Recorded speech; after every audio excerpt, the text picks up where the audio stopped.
اس کے بیان میں کتنی کنفیوژن ہے جیسمین، آپ خود دیکھیں. اور میں ایک پیغام دینا چاہوں گی. اس وقت عمران خان صاحب کا ایک بڑا پیغام آیا ہے عوام کے لیے. فضا آپ کی طرف واپس آؤں گی.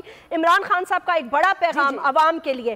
خان صاحب یہ کہہ رہے ہیں عوام کو پیغام، گولی میری ٹانگ میں لگی ہے، ابھی میں زندہ ہوں، آپ نے انتشار کی طرف نہیں جانا، ہم خیر مقدم کرتے ہیں، ہمارے ملک میں انتشار پھیلانا ہی مقصد ہے، پاکستان کے دشمن یہی چاہتے ہیں. ان کا بڑا یہ ایک پیغام آیا ہے. انہوں نے یہ کہا کہ ہم نہیں چاہتے کہ کسی قسم کا بھی انتشار ہو، اس لیے اپنی عوام کو کہہ رہے ہیں میری گولی میری ٹانگ میں لگی ہے، میں ابھی زندہ ہوں، اللہ تعالیٰ انہیں لمبی زندگی اور صحت دے، آپ نے انتشار کی طرف نہیں جانا.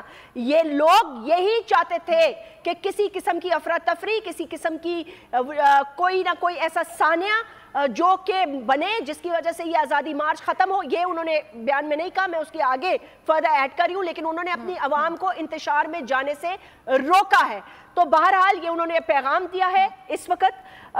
جی فضا آپ کمپلیٹ کر لیں، اس کے بعد جمیل آپ بھی پلیز ایڈ آن کیجئے گا. مجھے تو یہ سمجھ نہیں آتی ہے، دیکھیں یہ امیر عباس بھی بیٹھے ہیں، ہمارے سینئر اینالسٹ ہیں، جمیل بھی بیٹھے ہیں، آپ ہماری سینئر ہیں، آپ مجھے بتائیں کہ وہ جو حملہ آور ہے اس کی تو گولی بعد میں چلی، اس سے پہلے جو ایک باقاعدہ برسٹ کی آواز آتی ہے اس کے بارے میں تحقیقات ہونی چاہیے. اور آپ کو پتہ ہے نا انٹرنیشنل میڈیا اس ٹائم پہ کیا رپورٹ کر رہا ہے، وہ کہہ رہے ہیں کہ حملہ آور ایک نہیں تھا، ایک سے زیادہ تھے، 3-4 بھی کہا جا رہا ہے.